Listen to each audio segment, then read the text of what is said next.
የዚህ ዘመን አርቲስቶች ወይም ቲያትር የሚሰሩ ሰዎች እኔ ግን ዝም ብዬ ሳስበው ይላሉ። የሚሉት ለፈጠራ ነው፣ ከአእምሯቸው አፍልቀው ነው። እኔ ግን ፈጠራ ሳይሆን በእውነታ ወይም በእግዚአብሔር ቃል ላይ ተመስርቼ ሳስበው እኛ አማኞች ማለት ነው ባል ሚስቱን ሰምቶ የምታዘዘውን ያህል ወይም ሚስት ባሏን ሰምታ የምትታዘዘውን ያህል ወይም ወላጆች ልጆቻችንን ሰምተን በመታዘዝ ደስ ለማሰኘት የምንጥረውን ያህል በጥቂቱ እንኳን እግዚአብሔርን ታዘን እርሱን ደስ ለማሰኘት አንችልም። ክርስቲያን እንደመሆናችን በእግዚአብሔር ቃል እንደታዘዝ ነው የሚጠበቅብንን ፈጽመን በምድር ላይ በረከታችንን በሰማይም የዘላለምን ሕይወት 100 እጥፍ ልንቀበል ይገባል። ስተጉ የሚያገኛቸው እነዚያ ብፁዓን ናቸው እንደምለው ስንተጋ በመገኘት እግዚአብሔርን ደስ የሚያሰኘውን ሁሉ በማድረግ መታወቅ አለብን። ስለዚህ እንደው ይህ የጠራን ፈጣሪ እርሱ በኃይሉ ሲረዳንና ሲያግዘን ከተባልናቸው ቃሎች አንዳንዱን እንኳን ብናደርግ ይሻለናልና ምን ይመስላል? ለምሳሌ ምንድን ነው የምናደርገው? እኛ እንደሆን ሁል ጊዜ እንተጋለን። ምን ይቀርብናል ብለህ ታስባለህ? ምን ብናደርግ ደስ እናሰኘዋለን? ምንድን ነው የምናደርገው ማለት ጥሩ ነው። እንደምናውቀው ጌታ ኢየሱስ 40 ቀንና ሌሊት ጸልዮአል።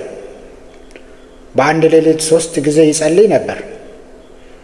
ደግሞ አለ ሳታቋርጡ ጸልዩ፣ ወደ ፈተና እንዳትገቡ ትጉና ጸልዩ፣ በሰውም ፊት ለመቆም እንድትችሉ ሁል ጊዜ ስትጸልዩ ትጉ አለ። በነቢያትም ደግሞ እናንተም አትረፉ እኔንም አታሳርፉኝ አለ።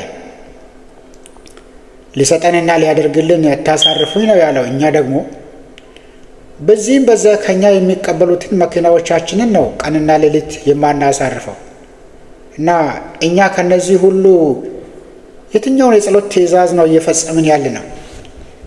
የሆነ መከራ የመሰለ ነገር መጥቶ ሲያንጫጫን ለመጮህ ነው እንዴ? እንዴት ነው? ልክ ነው። ጸልዮአል። በብርቱ እንድንጸልይም አዞናል። ልክ ነው። መጽሐፉ ከዚያ በላይ ብሏል። ነገር የሌለው ሙቅ ያኝካል እንዳይሆን። ለምን መሰለ? እኛ እኮ አሜሪካ የመጣነው ሰርተን ኑሯችንን አሻሽለን ከድህነታችን ሸሽተን ሌላውንም ለማሻሽ ነው።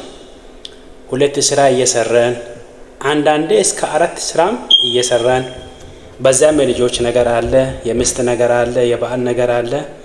እናም በየትኛው ሰዓት ነው እንደርሱ የምንጸልየውና ያለውን የምንታዘዘው? ጌታ ኢየሱስ ወደ ምድር ሲመጣ እርሱ ጊዜ አመቻችቶ ለዛ ብቻ ነው የመጣው።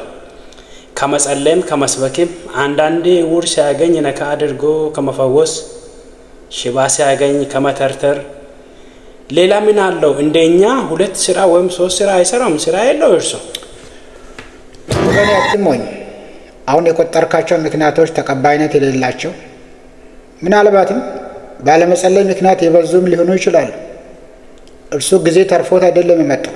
ደግሞ የመጣበትን ዓላማ ጊዜውን ተጠቅሞ ጨርሶ ነው የሄደው። ደግ ታዲያ አሁን የሚሻለው በቂ ጊዜ አግኝተን ልክ እንደ ኢየሱስ 40 ሰዓትንም ቢቻል 50ም ለመጸለይ ሌሊቱንም ሙሉ እየጸለየን ለመኖር እርሱ ራሱ አንድም ደቂቃ እንዳያርፍ አድርገን ወጥረን ለመያዝ እንዲመቸን ቀደም ብለን እነዚያ በእጃችን ያሉትን ስራዎቻችን ወደ አንድ አቅጣጫ አስይዘን ቢሎቻችንን ጨርሰን የልጆቻችንና የመኪናዎቻችንም ነገር ወደ አንድ አቅጣጫ አስይዘን ወደፊት በሰፊው ነው የምንጸልየው። አሁን ቁጥቁጥ አይሰራም። ወደፊት በሰፊው በትንቢተ ዳንኤል ምዕራፍ 12 ቁጥር 3 ላይ ጥበበኞች እንደ ሰማይ ጸዳል ብዙዎችን ወደ ጽድቅ የሚመልሱ እንደ ከዋክብት ለዘላለም ይደምቃሉ ይላል። ስለዚህ ይህ ቃል እኛ እንደ ከዋክብቱ ለመድመቅ አሁን ምን ማድረግ ነው ያለብን? ልክ ነህ። ይህ የሚገባ መነሳት ያለበት አንኳር አጀንዳ ነው። ወደፊት ይህ ጌታ የሚመጣበት ቀን ደግሞ አልነገረንም። ምን እንደምንሆንም አይታወቅም። ስለዚህ ቅድሚያ መሰጠት ያለበት አጀንዳ ነው።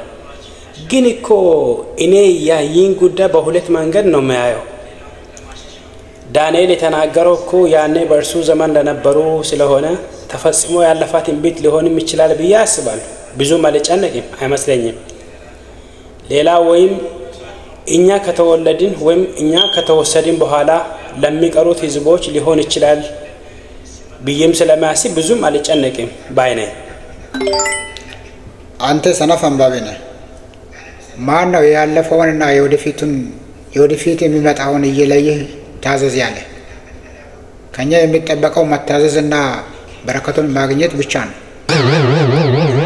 እንዲያው እውነት ነው ብለን እንኳ ለማድረግ ብንሞክር የሚቻል አይደለም።